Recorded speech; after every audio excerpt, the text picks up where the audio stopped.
les maladies que l'ail peut guérir et comment l'utiliser correctement. Si vous avez plus de 50 ou 60 ans, il est possible que vous commettiez une erreur silencieuse qui empêche l'ail de faire ce pourquoi il a été créé. Protégez votre corps, soignez les inflammations, améliorez la digestion et renforcez votre système immunitaire.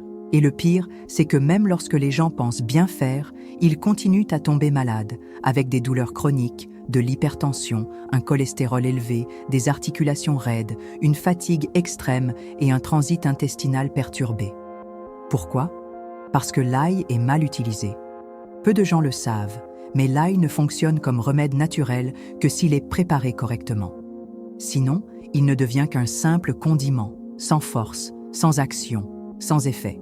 À cet instant même, des milliers de personnes prennent des comprimés pour la tension, des médicaments contre le cholestérol, dépensent de l'argent dans des gélules d'ail industrielles, alors qu'elles ont dans leur cuisine un ingrédient puissant qui pourrait être un véritable bouclier pour leur corps. Mais elles l'utilisent mal et c'est pourquoi elles restent malades. Beaucoup de ces personnes viennent me consulter à bout de force. Elles me disent avoir tout essayé, ne plus savoir quoi manger, avoir peur de dépendre des médicaments à vie et ne plus supporter de vivre avec autant de douleurs. C'est ainsi qu'au fil des années, en écoutant ces plaintes en consultation, j'ai compris que le problème ne venait pas de l'ail lui-même. Le problème, c'est la manière dont il est préparé. Une simple erreur dans la façon de le couper, de le cuire ou de le mélanger peut détruire la principale substance médicinale produite par l'ail. Et c'est précisément cette substance qui combat les inflammations, réduit la tension artérielle, régule le cholestérol et protège le corps contre les maladies dégénératives. Et si vous avez déjà dépassé les 60 ans, il est encore plus important d'y prêter attention. Votre corps n'absorbe plus les nutriments comme avant. Il a besoin des bons aliments, utilisés de la bonne manière. Sinon, ce qui devait vous soigner risque d'épuiser davantage votre organisme. Dans les prochaines minutes, vous allez comprendre exactement pourquoi cela se produit, ce que la science a déjà découvert sur l'ail et comment la sagesse populaire et la parole en parlaient bien avant la médecine moderne. Ce que disent la science et la sagesse ancienne à propos de l'ail. Ce que beaucoup ignorent, c'est qu'une simple gousse d'ail renferme une réaction puissante, prête à se déclencher. Mais cette réaction ne s'active que si l'ail est manipulé correctement. Lorsqu'il est écrasé ou finement haché, puis laissé au repos quelques minutes avant consommation, l'ail commence à libérer une substance appelée allicine. C'est ce composé qui fait de l'ail l'un des aliments les plus étudiés par la science nutritionnelle moderne. Des chercheurs ont prouvé que l'allicine possède des propriétés antibactériennes, antifongiques, anti-inflammatoires et même vasodilatatrices. Cela signifie qu'elle peut aider à combattre les infections, réduire les inflammations internes et améliorer la circulation sanguine. Mais rien de tout cela ne fonctionne si l'on jette simplement l'ail dans une poêle chaude ou si on l'avale cru sans le préparer correctement. La majorité des gens détruit ce principe actif avant même qu'il ait la chance d'agir dans l'organisme. Curieusement, bien avant que la science ne parvienne à isoler et nommer ces substances, la sagesse populaire considérait déjà l'ail comme un aliment sacré.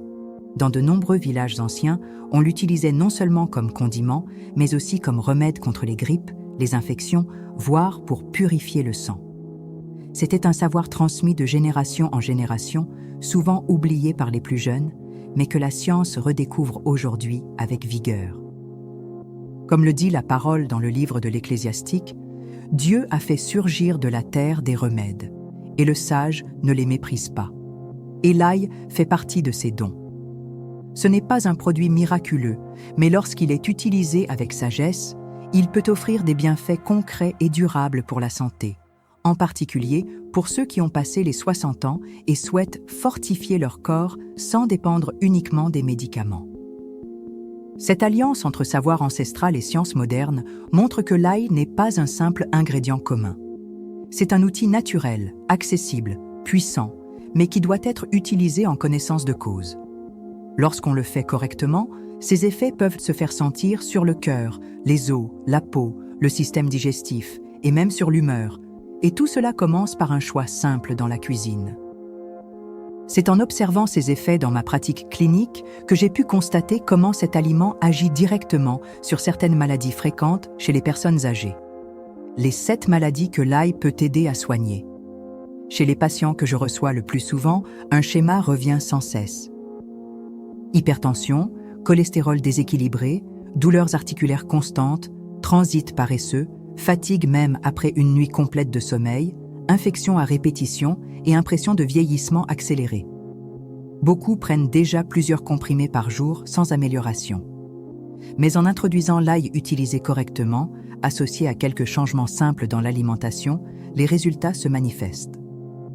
Pour la tension artérielle, des études montrent que l'allicine contribue à détendre les vaisseaux sanguins, aidant ainsi à faire baisser la pression de manière naturelle. Des personnes qui utilisaient l'ail correctement ont pu réguler leur tension sans avoir besoin d'augmenter leur traitement médicamenteux. Concernant le cholestérol, les effets sont également significatifs. L'ail peut faire baisser le cholestérol LDL, connu comme le mauvais cholestérol, et empêcher l'accumulation de plaques dans les artères. Cela réduit les risques d'infarctus et d'AVC, qui restent les principales causes de décès chez les seniors en France. Les douleurs articulaires, souvent provoquées par des inflammations silencieuses accumulées avec le temps, tendent aussi à diminuer grâce à l'usage quotidien d'ail bien préparé. Son effet anti-inflammatoire soulage les genoux, les épaules et les mains, redonnant mobilité et énergie pour les gestes simples du quotidien. Pour ceux qui souffrent de transit lent ou de troubles digestifs, l'ail agit comme un stimulant naturel de la bile et améliore le fonctionnement du foie, ce qui impacte directement la digestion. Bien souvent, le problème ne vient pas de ce que l'on mange, mais de la manière dont notre corps le digère. Et l'ail aide à ce processus. Concernant l'immunité, ces composés bioactifs offrent une protection contre les virus, champignons et bactéries. Des patients qui attrapaient souvent des rhumes ou des infections rapportent moins d'épisodes après une consommation régulière d'ail. La fatigue et la faiblesse tendent aussi à s'atténuer. Avec une meilleure circulation et un corps moins enflammé, beaucoup remarquent une amélioration de leur énergie, de leur vitalité et même de leur morale. Enfin, l'effet antioxydant de l'ail protège les cellules contre le vieillissement prématuré, aidant à préserver la mémoire, la fermeté de la peau et la vitalité des organes. Tout cela fait partie d'un processus naturel, accessible et bien réel. Il ne s'agit pas de promesses exagérées, mais des résultats concrets d'un corps nourri avec le bon aliment, utilisé de la bonne façon. Comment utiliser l'ail correctement ? L'ail ne délivre tous ses bienfaits que lorsqu'il est considéré comme un remède et non comme un simple assaisonnement. La manière de le préparer détermine s'il va vraiment soigner ou passer inaperçu dans l'organisme. C'est pourquoi la première chose à faire est simple. Ne jamais jeter l'ail dans une poêle chaude juste après l'avoir coupé. La chaleur immédiate détruit l'enzyme responsable de la formation de l'allicine, le composé actif le plus puissant et le plus curatif de l'ail. Le secret, c'est d'activer cette enzyme avant la cuisson. Il suffit d'écraser ou de hacher l'ail et de le laisser reposer pendant 10 à 15 minutes. Ce temps permet à l'allicine de se former naturellement. Ensuite, il peut être consommé cru ou ajouté à la fin de la préparation des plats lorsque le feu est déjà doux ou même éteint. Ainsi, ces principes actifs restent intacts et prêts à agir dans le corps. Pour ceux qui le tolèrent bien, l'idéal est de consommer au moins une petite gousse d'ail par jour. On peut l'écraser et le mélanger avec un filet d'huile d'olive, quelques gouttes de citron ou un petit morceau de banane. Il peut également être utilisé dans des tisanes avec du gingembre, du miel et du citron, en veillant toujours à ne pas faire bouillir l'ail, mais à l'ajouter après infusion. Un autre conseil utile est de préparer à l'avance quelques gousses d'ail hachées dans un bocal en verre, à conserver au réfrigérateur, prêtes à l'emploi. Cela facilite le quotidien, surtout pour les personnes seules ou ayant des difficultés à cuisiner. Un détail important, plus l'ail est frais, plus il est puissant. Un ail trop vieux ou desséché perd une partie de son efficacité. Les personnes ayant l'estomac sensible doivent commencer par de très petites quantités, en observant la réaction de leur corps. Dans certains cas, il est préférable de consommer l'ail légèrement revenu, à condition qu'il ait reposé un moment après avoir été écrasé. Avec quelques ajustements simples dans la préparation, l'ail cesse d'être un simple ingrédient du plat pour devenir un véritable allié santé. Et c'est justement en appliquant ce conseil tout simple au cabinet que j'ai été témoin de transformations qui semblaient improbables. L'une d'elles m'a profondément marqué, le cas de Madame Yvonne, quand l'ail est devenu un bouclier invisible. Madame Yvonne est arrivée au cabinet à 68 ans, un petit sac rempli d'examens à la main et un regard fatigué qui en disait long. Elle se plaignait de douleurs aux genoux, de tensions instables, de constipation et d'un découragement constant. Elle prenait déjà 3 médicaments différents chaque jour et, selon ses dires, aucun ne semblait vraiment efficace. Au cours de la consultation, elle m'a confié qu'elle utilisait de l'ail dans tous ses plats. Mais quand je lui ai demandé comment elle le préparait, j'ai eu droit à la réponse classique. Elle le faisait revenir dès le début dans de l'huile chaude. C'est alors que je lui ai proposé un changement tout simple, presque insignifiant pour qui ne connaît pas ses effets. Activer l'ail avant de l'utiliser et, si possible, en consommer une petite portion crue chaque jour, avec un peu d'huile d'olive ou du citron. Elle a accepté.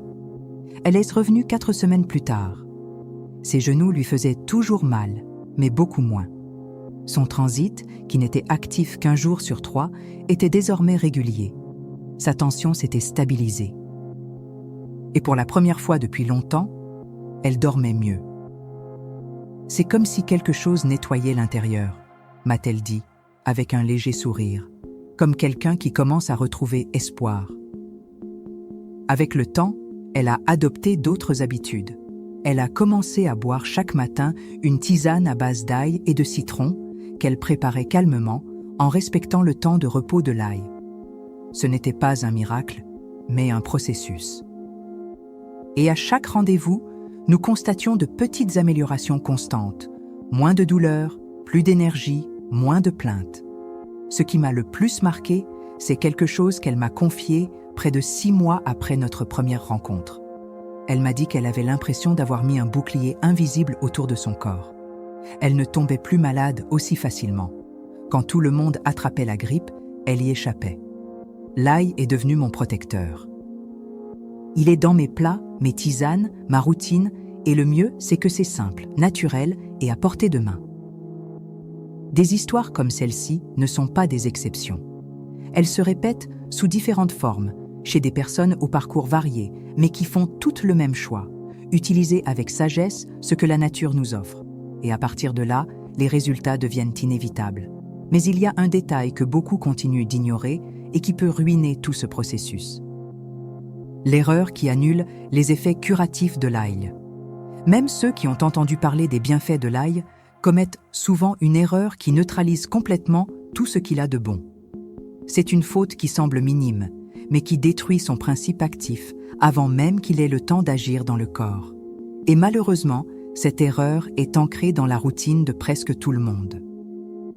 Faire revenir l'ail dans de l'huile chaude, dès le début d'une recette, à feu vif, est l'une des pratiques les plus courantes dans la cuisine familiale. C'est rapide, ça donne du goût, mais cela détruit totalement le potentiel thérapeutique de l'ail.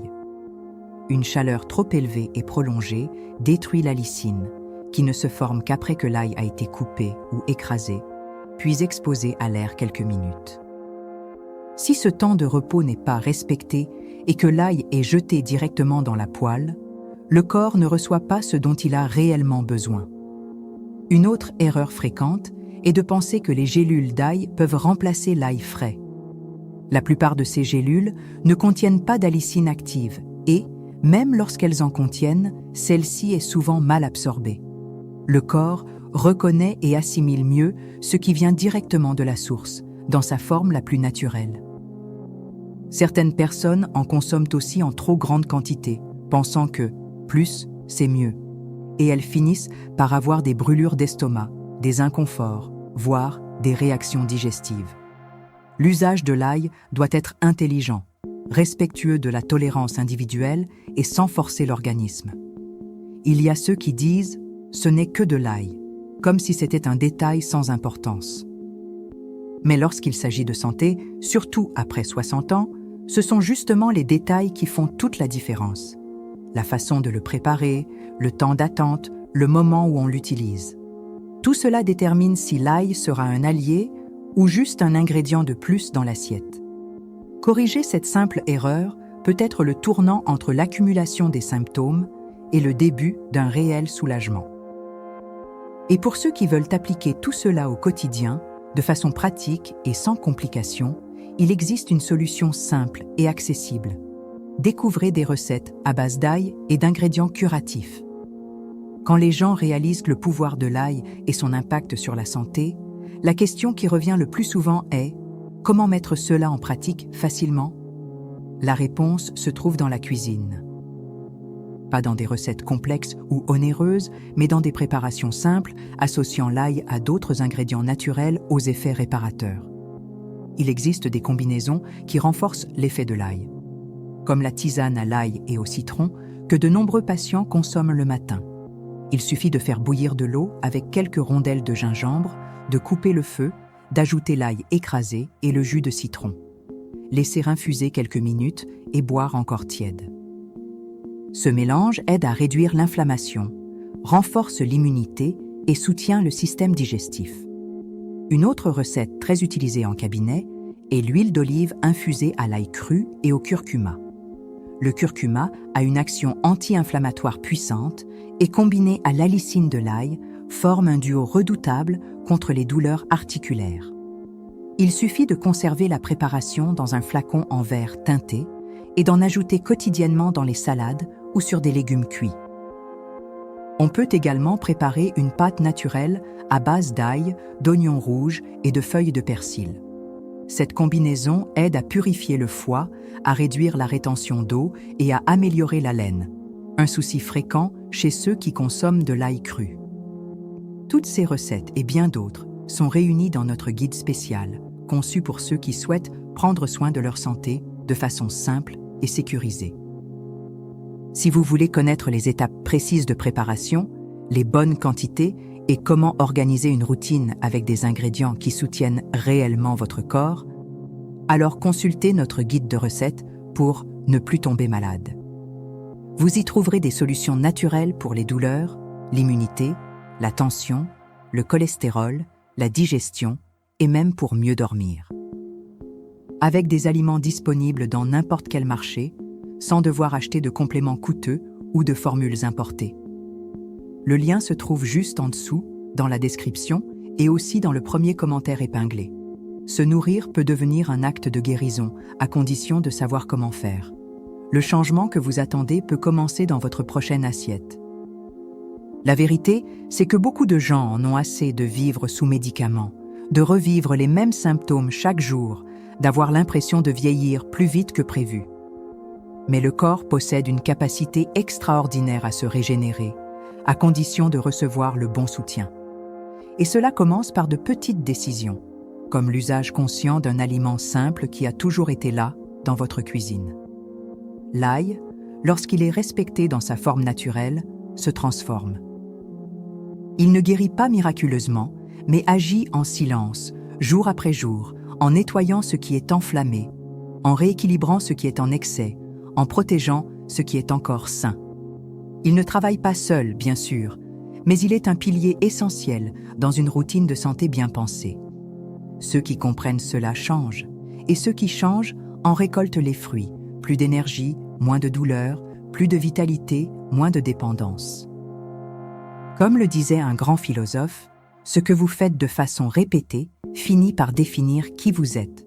Et la santé, bien souvent, ne dépend pas de ce qui manque, mais de ce qu'il faut corriger. Et maintenant, j'aimerais vous entendre. Avez-vous déjà utilisé l'ail de cette façon? Avez-vous déjà commis l'une de ces erreurs en le préparant? Ou avez-vous une recette spéciale transmise par votre grand-mère ou un membre de votre famille? Écrivez en commentaire. Ma santé est ma priorité. Cela me montre que vous vous engagez pour votre bien-être et que vous êtes prêt à franchir de vraies étapes vers une vie plus pleine d'énergie et moins de souffrance. Et si ce contenu vous a été utile d'une manière ou d'une autre, partagez-le avec un proche. Surtout si cette personne a déjà dépassé la soixantaine. Parfois, ce qui semble simple est justement ce qui manquait. Prenez soin de vous avec sagesse. Ce que vous semez aujourd'hui dans votre corps sera la récolte de votre demain.